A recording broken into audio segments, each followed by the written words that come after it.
Hello Pisces, Sun, Moon and Rising. These are your messages for November. And the very first card that we have coming up for you is the Hermit. Now don't be worried about this card. People usually see the Hermit and think they're going to be all alone. You've actually got a really good, strong, powerful reading that's coming up for you.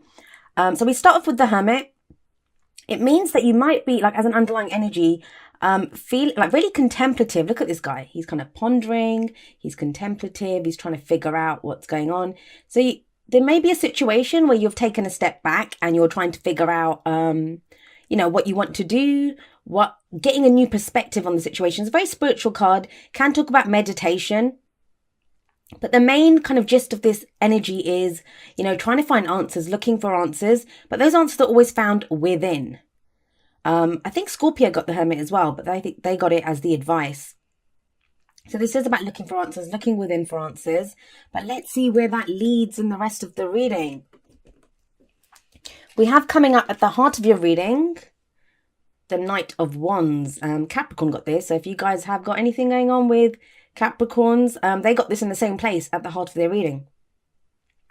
There's a sense of adventure, a sense of exploring, wanting to go out and do something new with this Knight. Knights always represent progress and movement. So the Knight of Wands, he's always out on a new adventure. He wants to explore. He wants to find meaning in the world. Wands, very creative, very passionate energy. Now, this is coming up at the heart of your reading. And these two are opposite energies. Think about it. This guy goes within. He doesn't find answers he doesn't find answers in the outside world. He only finds answers within.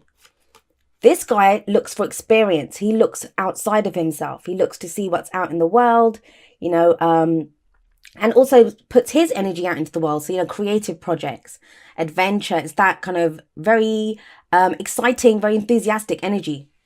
This one's the opposite. So some of you may be with that Hermit card trying to figure out, like, you may want to go traveling. The Knight of Wands is the traveler card. Or this could be someone that's entered your life and you're trying to figure out what you want to do with this person. It may be a fire sign. Wands are fire energy, which would be Aries, Leo, or Sagittarius. However, that placement can be anywhere in that person's chart. Remember, I always say that, the signs do not own the cards. They just lend their characteristics to the energies of the cards. So, whether you're dealing with someone like that, whether that's your energy, it does feel like there's this kind of exciting element that's come into your life. And you're actually in a good place to deal with it. We have the Queen of Cups coming up as a past energy. This is your energy. The Queen of Cups can represent a water sign, which is Pisces, Cancer, or Scorpio. And I don't know if you can see her. She's very loving, very nurturing, very supportive energy. She's ready to give her cup of love to someone, but she always likes to see what's offered to her first. Now, that's what I would say to anyone if this came up in their reading, but this is coming up in your reading, Pisces. And like I said, this is your energy, water energy, right?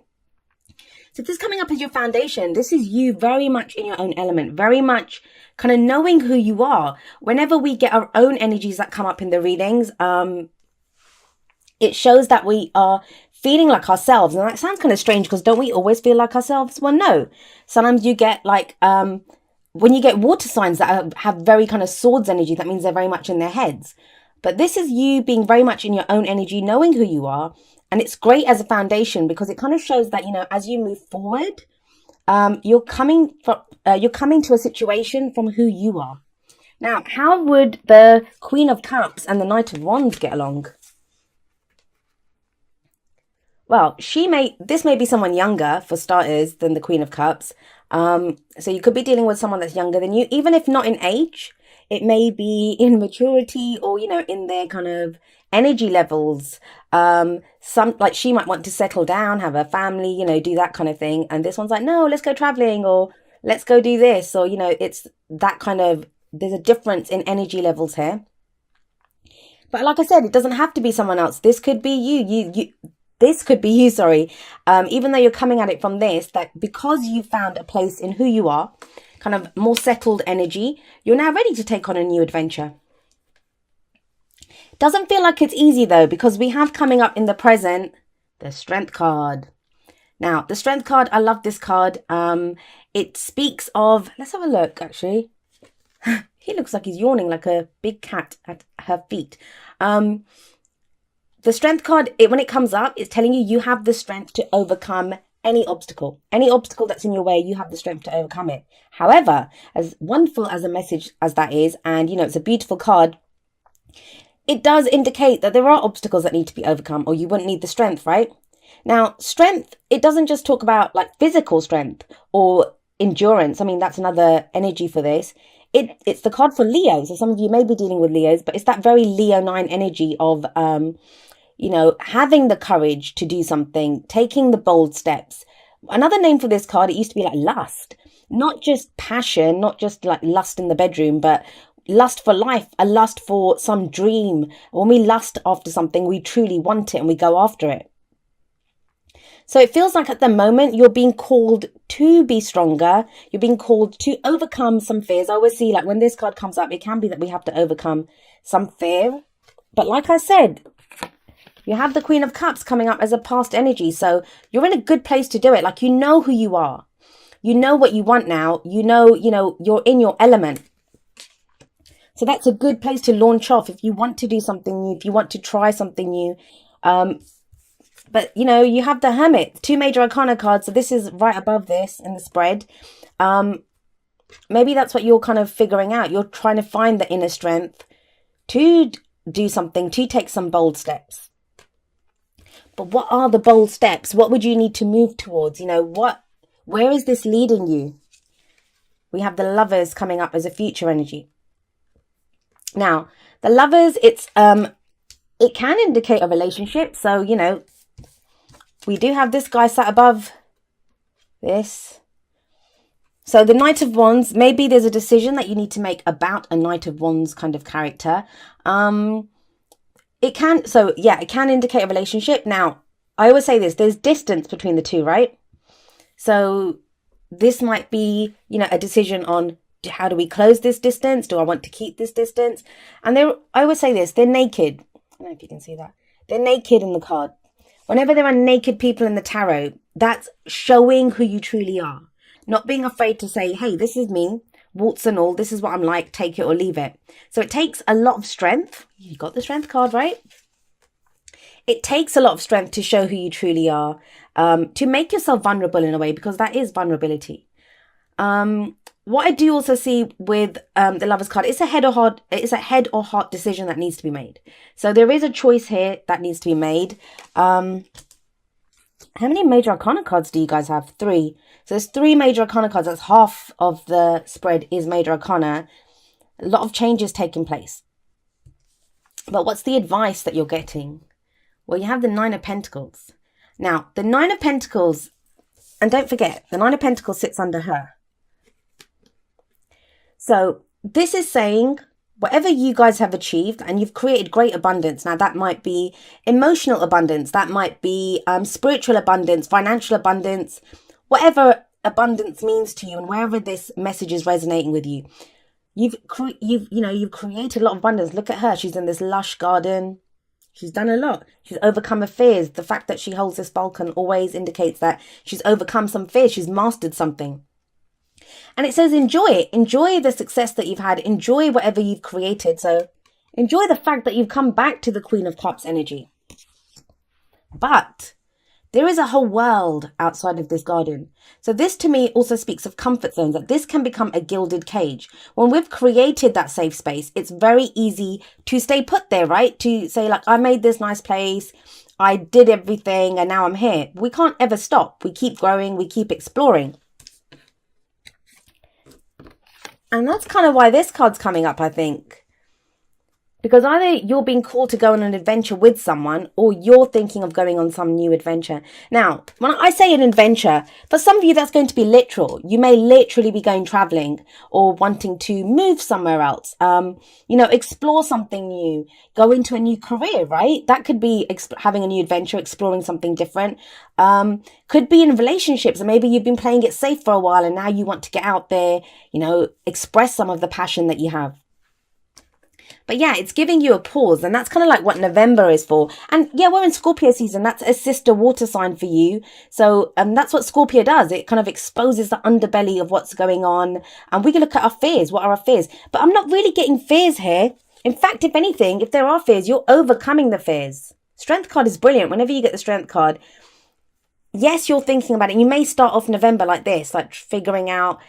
Even this is very empowering. It's the card for Virgo, and it's looking at the details. So it doesn't mean that you're afraid. It could just be, okay, well, how do I tackle this? How would I go about this? So if it's a new career, you might be looking at details of how to get into that. If it's a relationship, you're trying to figure out, like, what is it about this person that's making me pause? Or what do I like about this person? It's that kind of an energy where you're really looking at, what it is that you want to do. I think this is the advice. It is the reminder to really understand that, you've overcome so much. You've come back to your own element. This is brilliant. This is a fabulous energy as a foundation. Now, if we're talking literally, if we're not talking about you come back into your own energies or your own elements, yes, you might have met a water sign, someone who's on the same kind of, when I say water sign, they might have their placement somewhere, or they may have the energies of a water sign, someone who offered you their cup of love. And this, like I said, can be a Pisces, Cancer, or Scorpio energy. And that's why, that's why all this strength is needed. That's why you're trying to figure out what to do, because there is this energy here. Don't be afraid. Don't get stuck in your comfort zone. And that's easy to do, especially if you've gone through difficult periods in life and you've overcome them and you get to a safe space. It can be very tempting to stay put in that safe place. Like, I've made my little sanctuary. It's okay if I stay here. I don't want to go back to that awful place, but you won't. Doesn't mean you have to go back to the awful place. There's a whole new world out there for you to explore. And we're never the same. Whenever we go through challenges or different situations, we don't remain the same. It changes us. So there's nothing to say that we won't react differently this time. All right, so let's tie in your oracle cards to your reading and expand on these energies a little bit. The first one that I have for you is wedding, and it says this situation involves marriage. Now, is that the decision that you're having to make with the lovers here and the wedding card? Wedding doesn't literally have to mean a wedding. It can indicate that level of commitment, like you're being called to commit fully to something, like moving in with someone. It's a commitment, right? What I always find interesting about this card is they always remind me of Charles and Diana. Like, she looks all loved up and like my husband, and he's all kind of stoic and I had to marry her or whatever. But so there's something always going on in this card whenever I see it, but it does speak about commitment.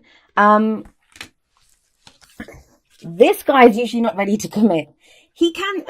All of the cards have a darker side and a lighter side. And the lighter side of this is that he is so passionate, so fun to be around, really sociable, outgoing, makes the most out of life, kind of like a force of life almost.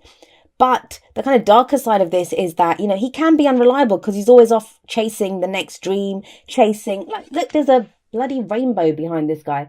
He's always off chasing that pot of gold almost, like trying to look for that next adventure, trying to keep things fun, wanting that excitement and that enthusiasm. So maybe that's what this decision's about, that, is this person reliable? Am I ready to commit to this person? Feels like you'll make that decision. With the lovers coming up, you'll make that decision. But it's going to involve you coming out of your comfort zone. Right, let's have a look at the next card. So we have take a chance on love. When we start to love, our lives are changed forever. Again, like repeat messages coming up here. This is the same as the lovers. Like, it's a decision. There is a decision that needs to be made here. And it doesn't even mean, like, if you're completely single and you might be listening to this and thinking, no one's proposed to me, or no one's offered me commitment. But, sometimes taking a chance on love can mean like getting out there ourselves. No one, I said this to someone the other day, actually, a client, and I said, no one's going to come and kick your door in. And she said, well, someone literally did. So it can happen, I guess. But, on the whole, I don't recommend waiting for someone to just come and knock on your door and say, hey, let's get married. Take a chance on love. That might mean doing different things. That might mean like the Knight of Wands, getting out there, doing something differently. going on a new adventure, trying out different things. You have the Strength card for a reason. This very much, Pisces, is talking about breaking out of some comfort zone. When you've got the Strength card, when you've got the Nine of Pentacles coming up, yes, the great thing about the Nine of Pentacles, I mean, oftentimes, especially in love readings, you'll hear like readers say, and I say it as well, that, you know, this is not the card that you want to see. It's about someone who's very independent, someone who's very confident, but someone who's created what they have by themselves. You know, it's a single person's card. But the thing is, I also feel as the advice is telling you to break out of this comfort zone, that it's great, you've achieved so much. And if you have that as a basis, if you have that security of something that you've created security for yourself, and you have the Strength card coming up, there's nothing you can't face, especially with that adventuring spirit of the Knight of Wands coming up there as well. And we kind of continue in that same vein with number 50, No Place Like Home, coming up from the Wisdom of the Oracle. And these cards are always so washed out on here. I love this card because it says no place like home. You know, home is our security. It's our comfort. It's where we can be ourselves. And what this card reminds you is that you always have a home within your own skin. That there's nothing to show that, you know, when we feel at home within ourselves, there's nothing that we can't do. And also we can achieve so much just by authentically being ourselves. And it feels like that's a lesson that a lot of you have been learning with the Queen of Cups coming up. So you're very much in your own, like, you know, that's being in your own element, being in your own energy. What does that mean? It means you're comfortable with who you are. You can authentically be who you are. Like these people. I don't recommend walking around naked, but, you know, it's that exposing warts and all who you truly are and knowing it's enough. That it is enough and I am enough, and, you know, take it or leave it. That's the kind of energy of this card. And then I love this card. You have the chess. Can't even speak. You have the Chess Queen, Trust and Strategizing. Okay, so when the Chess Queen shows up in your reading, this is reminding you that there is a divine plan, that you may not believe it, or, you know, sometimes it doesn't feel like it, like you feel out of alignment with things, but there is a divine plan. Everything happens for a reason. This tells you that, you know, if you have a strategy, if you have a plan, keep going with it. You know, the Chess Queen is there, this energy is there to help implement your plan. It's like a chess move, right? Once you've ever seen those chess players and they look at the board and they've got every kind of move planned out. Once you have that plan, you go ahead with it. You go ahead with it. It doesn't matter if you lose a few pawns, or, you know, you lose, I don't know, even like a knight or something. As you move forward, your plan will play out the way you want it to. So it's a very good indicator that, you know, there is a divine plan. You are part of that divine plan, and just keep going the way that you have. Have a strategy. It will play out the way you want it to.